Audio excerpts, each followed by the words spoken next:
रीवा 24 के ताजा तरीन अंक के साथ मैं सीमा रानी झा। आइए डालते हैं नजर आज की प्रमुख खबरों पर। मऊगंज जिले में प्रदेश का पहला गोबर प्लांट स्थापित। 2 रुपए किलो पशुपालक बेचेंगे गोबर, बनेगी मजबूत लकड़ी। बैकुंठपुर थाना अंतर्गत क्योटी नहर में युवक का मिला शव, परिजनों ने लगाया हत्या का आरोप। और मालियान टोला में लगा गंदगी का अंबार। प्रधानमंत्री मोदी के स्वच्छता अभियान को स्थानीय लोग और प्रशासन दिखा रहे ठेंगा। खबरें अब विस्तार से। मऊगंज जिले में गोबर से धन परियोजना अंतर्गत नए प्लांट का उद्घाटन हुआ है, जिसमें अब गोबर से लकड़ी बनाई जाएगी। साथ ही पशुपालकों से 2 रुपए में 1 किलो गोबर की खरीद की जाएगी। प्रदेश के नवीन जिले में गणतंत्र दिवस के मौके पर एक अनोखी पहल की शुरुआत की गई है, जिससे अब शायद गौवंश को सड़कों में भटकने की जरूरत नहीं पड़ेगी। मऊगंज जिले के पन्नी पथरिया गांव में एक निजी कंपनी के द्वारा प्लांट स्थापित किया गया है। इस प्लांट में गौवंश के गोबर से लकड़ी तैयार की जाएगी। प्लांट के शुरू होने से कई तरह की समस्या भी समाप्त होगी और किसानों को इससे आर्थिक फायदा भी होगा। प्लांट के संचालक ने 2 रुपए प्रति किलो गोबर खरीदने की योजना बनाई है। मऊगंज प्रदेश का पहला ऐसा जिला है जहां पर इस योजना की शुरुआत की गई है। इस प्लांट में लोगों से 2 रुपए प्रति किलो गोबर की खरीदी की जाएगी और इसके बाद गोबर में कोयले के पाउडर मिलाकर उसका मिश्रण तैयार किया जाएगा और इसके बाद उसे आटा चक्की नुमा इस मशीन में डाला जाएगा और कुछ ही मिनटों में जलाऊ लकड़ी बनकर मशीन से बाहर निकल आएगी। लकड़ी के प्लांट के संचालक ने बताया कि गोबर और कोयले से तैयार होने वाली लकड़ी सामान्य लकड़ी से 4 गुना ज्यादा ज्वलनशील होगी और इस मशीन के जरिए रोजाना 6 टन लकड़ी का उत्पादन हो सकेगा। हालांकि गोबर और कोयले से बनाई जाने वाली लकड़ी की बाजारू कीमत क्या होगी, ये अभी तय नहीं किया गया है। उद्घाटन समारोह में मध्य प्रदेश के पूर्व विधानसभा अध्यक्ष व देवतालाब से विधायक गिरीश गौतम सहित कलेक्टर अजय श्रीवास्तव व जनप्रतिनिधि सहित लोग उपस्थित रहे। एक तो ये दूसरे 2 चीज़ों का निदान होने की संभावना। एक तो जो हमारे सड़क पर मवेशी एक्सीडेंट में दुर्घटना में मरते हैं या किसानों की फसल को चर करके नुकसान पहुंचाते हैं, तो यदि हम ये 2 रुपए में गोबर खरीद रहे हैं तो लोग बांधने की प्रवृत्ति को एक बल मिलेगा और शायद वो बांध सकेंगे। हमारी अपील भी है कि लोग बांधें उसको। और यदि वो बांध लेते हैं तो 2 रुपए उनको मिलेगा, तो एक थोड़ा सा सहारा मिलेगा, आर्थिक तौर पर एक मजबूती प्राप्त होगी। मुझे ऐसा लगता है कि इसकी सफलता हमारे किसानों की एक समस्या का निदान होगा। मुझे ऐसा शुरुआत की है जी। अब ये शुरुआत है, सफलता की तरफ हम बढ़े तो पूरा प्रदेश इसको। देखिए, ये बहुत ही अनूठा नवाचार है। इसके जो रवि जी हैं, रवि नोनहटा जी, लगभग 1-1.5 महीने पहले मेरे पास आए थे। उन्होंने अपना आइडिया बताया था कि हम गोबर खरीदना चाहते हैं, तो उस गोबर को खरीद के उसमें कोयले की चूरी वगैरह मिला करके और उससे वो लकड़ी के गुट्टे बनाएंगे। और मैंने कहा आप लकड़ी भी बनाओ जो शमशान घाट में जलाने के काम भी आ सके। तो इससे 2 फायदे होंगे। आज उन्होंने अपने प्लान का उद्घाटन यहाँ पर किया है और पूरी मदद प्रशासन ने भी की है, इनको प्रमोट भी किया है। और ये 2 रुपए किलो में गोबर खरीदेंगे, इनकी गाड़ी जाएगी और वहाँ से खरीद के लाएगी या किसान इनके प्लांट में आकर के भी अपना गोबर बेच सकता है। और इनका कोई ऐसा रिक्वायरमेंट नहीं है कि गोबर छान के या उसको अलग करके, जैसा गीला गोबर है वैसा ही ला करके, बस उसमें मिट्टी कंकड़ पत्थर आदि ना हो। वो गोबर ये जो व्यक्ति यहाँ ला करके बेचेगा उसको ये आने जाने का मतलब 2 रुपए किलो से मूल्य भी देंगे और आने जाने का जो ट्रांसपोर्ट है वो भी अलग से देंगे। और यदि उसको अपने घर से या अपनी गौशाला से बेचना है तो इनकी गाड़ी जाएगी और वहाँ पर तौल करके गोबर खरीदेगी और तुरंत पैसा उनके खाते में डाल दिया जाएगा। ये बहुत ऐतिहासिक मुझे लगता है कि परियोजना होने वाली है, क्योंकि यह क्षेत्र पूरा एरा प्रथा के कारण आवारा पशुओं की समस्या से ग्रस्त है। तो इससे पहला तो सबसे बड़ा लाभ यह है कि आर्थिक लाभ है कि लोगों का गोबर बिक रहा है। हमने आज तक कभी सुना नहीं कि गोबर बिकता है और इस तरह से खरीदा जाता है। दूसरा यह है कि जब ये गोबर बिकेगा तो हर व्यक्ति अपने पशु को अपने घर में रखने के लिए प्रोत्साहित होगा कि उसको आप बाहर मत छोड़ो, क्योंकि एक ATM की तरह काम करेगा। प्रतिदिन हर पशु 10 किलो लगभग एवरेज गोबर देता है। यदि किसी गौशाला के पास में 100 पशु हैं तो 1000 किलो गोबर हो गया उसका, और 2 रुपए किलो यदि खरीदा जाएगा तो 2000 रुपये प्रतिदिन हो गए और 1 महीने के 60,000 रुपये हो गए। बहुत बड़ी रकम है और ये टैक्स फ्री है।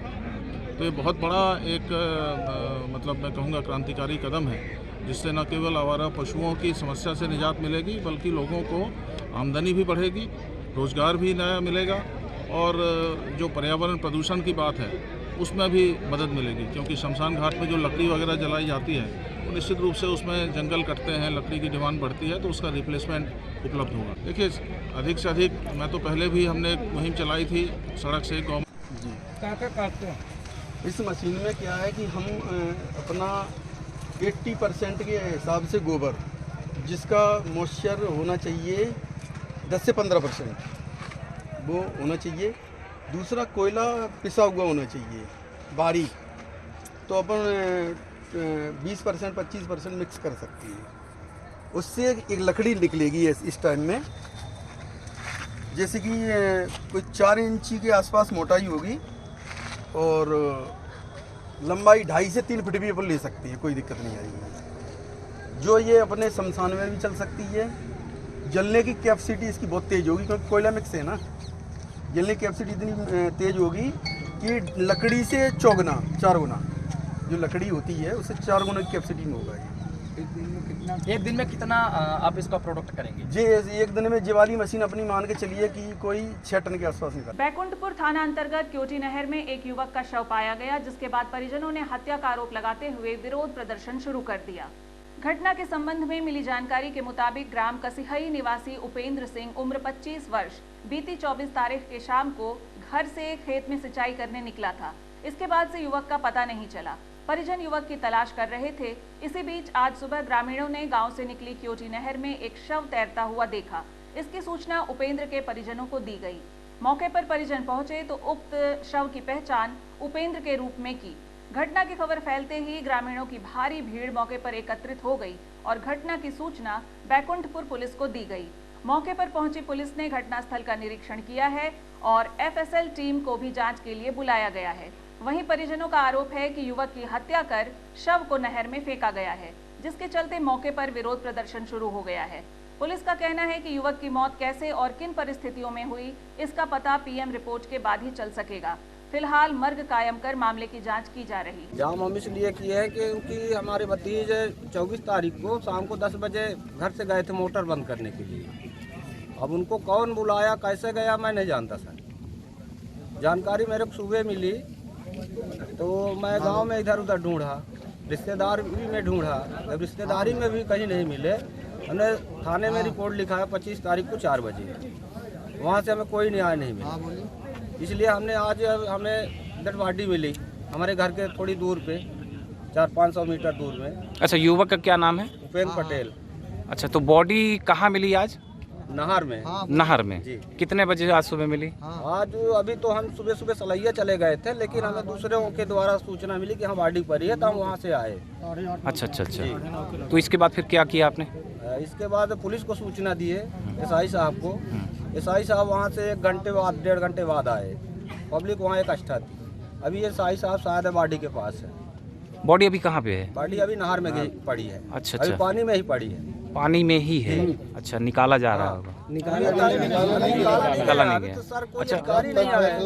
अच्छा अच्छा, तो ये जो बालक है, बिल्कुल ये बालक है घर से गुम हुआ, और 2 दिन बाद इसकी बॉडी नहर में मिलती है, तीसरे दिन।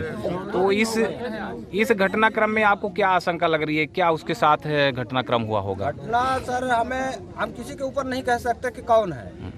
अब वो पुलिस का काम है, पुलिस ढूंढे, क्योंकि उसका मोबाइल ढूंढे, लोकेशन लगाए, पुलिस बता सकती है कि उसको कौन कौन फोन किया। हम किसको कह दें? रीवा शहर के वार्ड नंबर 32 मालियान टोला में शिव मंदिर के बगल में गंदगी का अंबार लगा हुआ है, लेकिन ना तो नगर निगम प्रशासन ध्यान दे रहा है और न वर्तमान पार्षद। प्रचार प्रसार के जरिए लोगों को यह तो बताया गया कि रीवा ने स्वच्छता के मामले में लंबी छलांग लगाई है और 10 टॉप शहरों में शामिल है, लेकिन दरअसल शहर के कई वार्डों की स्थिति बहुत ही दयनीय है। आप किसी भी वार्ड में चले जाइए, खाली पड़े प्लॉटों में गंदगी का अंबार लगा हुआ है। ऐसा ही एक मामला वार्ड नंबर 32 मालियान टोला से सामने आया, जहां ऐतिहासिक शिव हनुमान मंदिर बना हुआ है, लेकिन वहां पर आम लोगों द्वारा मंदिर के बगल में ही कचरा फेंका जाता है। वहीं मंदिर के बगल में एक पुराना जर्जर भवन भी है, जो किसी भी वक्त हादसे का शिकार होता है, जिसकी शिकायत वार्ड के स्थानीय लोगों ने कई बार कलेक्ट्रेट कार्यालय व नगर निगम में दर्ज कराई, लेकिन प्रशासन ने कोई कार्यवाही नहीं की। वहीं वार्ड पार्षद नंदलाल ताम्रकार को भी स्थानीय लोगों ने कई बार सूचित किया, लेकिन पार्षद द्वारा भी कोई कार्यवाही नहीं की गई। सुबह से शाम तक सोशल मीडिया में भगवान के नाम पर ज्ञान बांटने वाले स्थानीय लोग भी इस तरह की स्थिति के बड़े जिम्मेदार हैं। दिखावे के लिए तो यहाँ भगवान के नाम पर कुछ भी हो सकता है, लेकिन हकीकत ये है कि ज्ञान सिर्फ दूसरों को बांटने के लिए होता है। असल जिंदगी में आम जनता स्वच्छता के प्रति कितनी जागरूक है, ये आप इस वीडियो में देख सकते हैं। कुल मिलाकर प्रधानमंत्री के स्वच्छता अभियान को ठेंगा दिखाता यह वीडियो हमारे समाज का आईना है। यही है कि ये पूरा मंदिर दूषित हो रहा है कचरे के कारण से। पूरा मंदिर दूषित, यहाँ की गंदगी बहती है मंदिर के सामने से, वही इंसान का हाथ पाँव पड़ता है, फिर मंदिर के अंदर जाते हैं।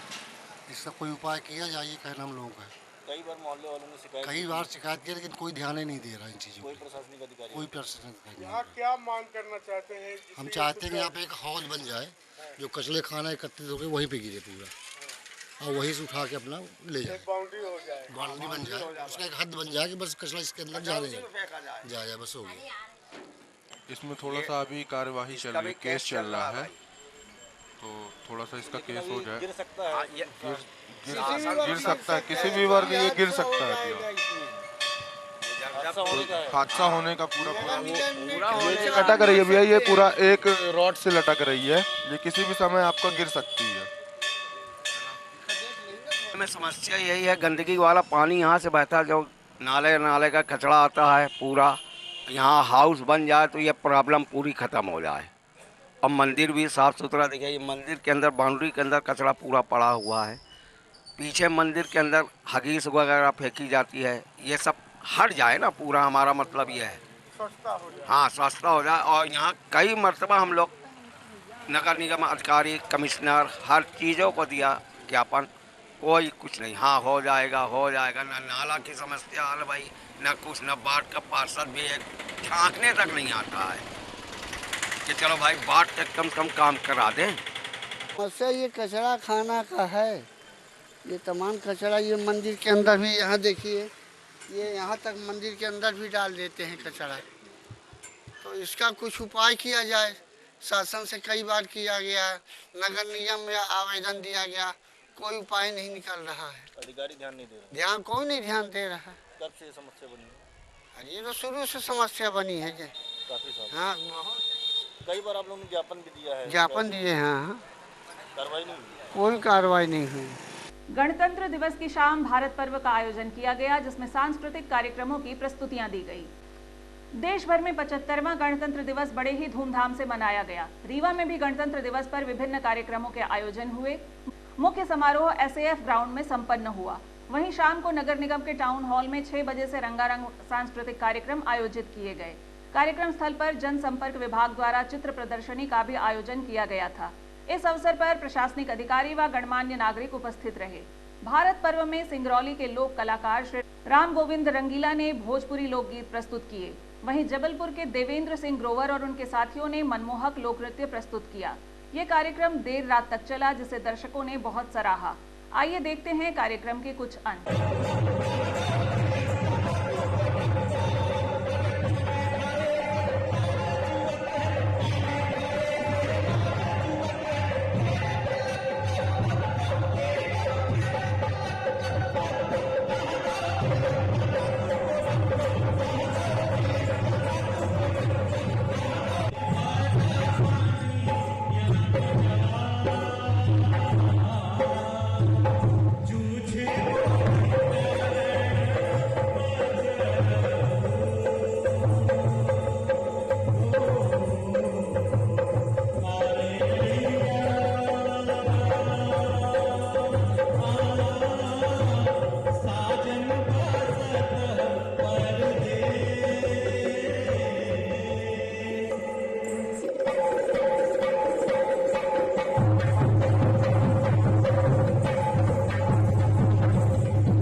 खबरों का सिलसिला जारी रहेगा इस छोटे से अंतराल के बाद।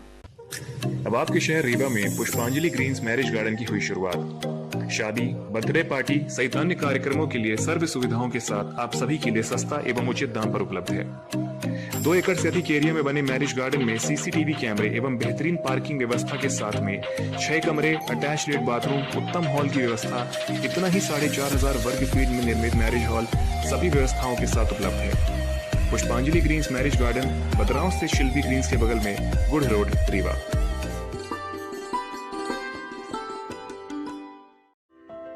हड्डी जोड़ एवं रीढ़ रोग तथा स्त्री रोग एवं प्रसूति रोग का इलाज एक ही छत के नीचे। विघ्नहर्ता hospital and trauma centre, hotel landmark के पास, रतहरा, रीवा। डॉक्टर संतोष सोनी, पूर्व चिकित्सक, बॉम्बे हॉस्पिटल, मुंबई।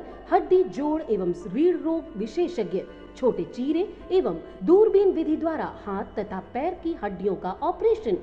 गठियाबात, जटिल एवं बिगड़े हुए फ्रैक्चर का बेहतर इलाज करते हैं डॉक्टर संतोष सोनी। विघ्नहर्ता हॉस्पिटल ट्रॉमा सेंटर में ही स्त्री एवं प्रसूत रोग विशेषज्ञ डॉक्टर शैलजा सोनी भी उपलब्ध हैं, जिनकी देखरेख में नॉर्मल डिलीवरी, सिजेरियन ऑपरेशन एवं बच्चेदानी से संबंधित ऑपरेशन की बेहतर सुविधा।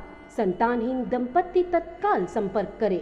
विघ्नहर्ता hospital and trauma centre, hotel landmark के पास, रतहरा, रीवा। सुविधाजनक एवं सफल इलाज हेतु आज ही संपर्क करें। विघ्नहर्ता hospital and trauma centre, hotel landmark के पास, रतहरा, रीवा। मोबाइल नंबर 7828781983 अथवा 8462956774 पर।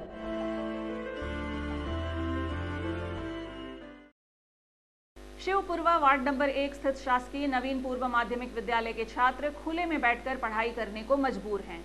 स्कूल शिक्षा विभाग का हाल क्या है, अगर आप देखना चाहते हैं तो नगर निगम के वार्ड नंबर 1 शिवपुरवा के शासकीय नवीन पूर्व माध्यमिक विद्यालय जाइए, जहां कक्षा 1 से 8वीं तक के छात्र खुले में बैठकर पढ़ाई करते आपको दिख जाएंगे।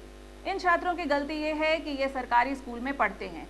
एक और सरकार दावे करती है कि उसने बड़ा विकास किया है, लेकिन हकीकत क्या है ये आप इस स्कूल में पढ़ने वाले छात्रों को देखकर अंदाजा लगा सकते हैं। आपको बता दें कि स्कूल का पुराना भवन पहले गिर गया था, जिसको बनवाने के लिए ठेका दिया गया, लेकिन प्रशासन की लापरवाही के चलते ठेकेदार साहब अपना सामान लेकर 9-2-11 हो गए। शिवपुरवा निवासी मिट्ठू ने बताया कि उन्होंने अपनी जमीन बच्चों को पढ़ने के लिए दी है, जहां बच्चे बैठकर पढ़ते हैं। भवन अधूरा बना हुआ है, जहां से ठेकेदार सामान लेकर गायब हो गया है। वहीं स्थानीय लोगों ने भी कहा कि इससे छात्रों को बड़ी दिक्कत होती है। अब देखना यह है कि प्रशासन इस दिशा में कितनी जल्दी कार्यवाही करता है। हाँ, ये वो स्कूल बंद ही, स्कूल मकान गिर गया है, गिरा करके हम स्कूल को हम गए हैं तो वहाँ बैठाते हैं अपने घरे में। ये आपकी जमीन में बैठे? हाँ हाँ, हमारे जमीन में बैठे। तो अभी जब से काम चालू हुआ तब बंद हुआ था, अभी तक चालू नहीं हुआ। काम अभी तक हो ही नहीं रहा। हो ही नहीं रहा, आधा काम छोड़। हाँ, जो मटेरियल पड़ा रहा था वह उठा ले गए यहाँ से ठेकेदार सब, ईंटा छाड़ सब ले गए, उठा यहाँ से उठा ले गए, ठेकेदार ले गए। हाँ, सब ठेकेदार ले गए, ईंटा ऊँटा सब। हाँ। आधी अभी स्कूल अभी बहुत बकाया है बने का। आपका कहना है कि आधा काम छोड़ दिया, आधा काम है, हाँ, आधे से अधिक काम है। स्कूल खुले में पुष्पलता नाम दे। कौन सी स्कूल है? शासकीय पूर्व माध्यमिक विद्यालय शिवपुरवा वार्ड। बच्चे अभी खुले में रहते हैं, क्या जी वो बिल्डिंग बन रही है, तो समझ लीजिए कि जून से काम चालू है। जी हाँ, तो अभी तक बच्चे सब यहीं पे बाहर में। हाँ जी, बजट का थोड़ा सा प्रॉब्लम है। जी खबरों का सिलसिला जारी रहेगा इस छोटे से अंतराल के बाद। Pentium point group of institutions, a key to success. जी हाँ, Pentium point group of institutions, जहां पर आपको मिलते हैं BA LLB 5 year full time programme, LLB 3 year full time programme, bar council of India से मान्यता प्राप्त हैं। MBA के 2 year full time programme AICTE new Delhi से मान्यता प्राप्त हैं।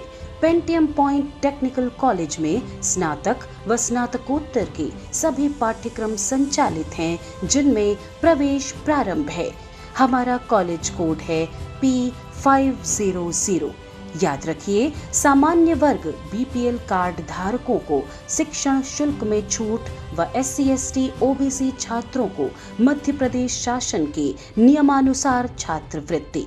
आप संपर्क कर सकते हैं हमारे हेड ऑफिस में, जो है हेडगेवार नगर रेडियो कॉलोनी के सामने रीवा, और कॉलेज कैंपस में जो है करहिया सिमरिया रोड और हरदी सिमरिया रोड रीवा में।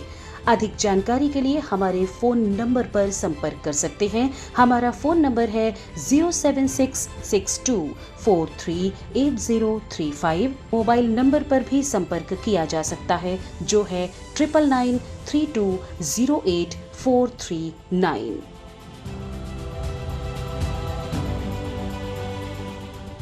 गणतंत्र दिवस के अवसर पर उप मुख्यमंत्री राजेंद्र शुक्ल ने रीवा एयरपोर्ट रोड का भूमि पूजन किया।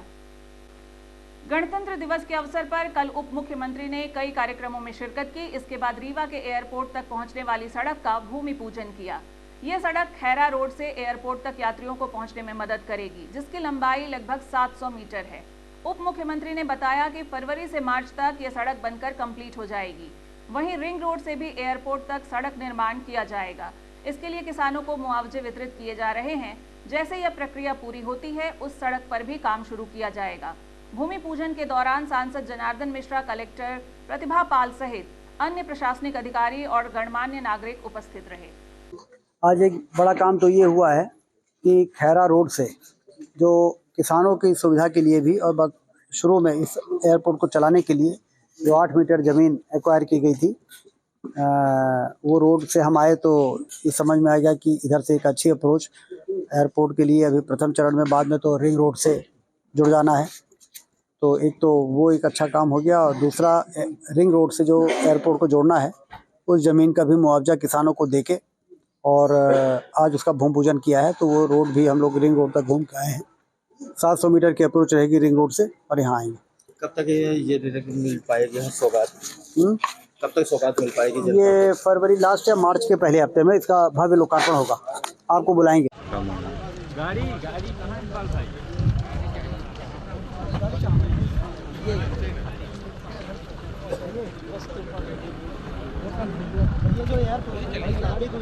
आज के अंक में बस इतना ही।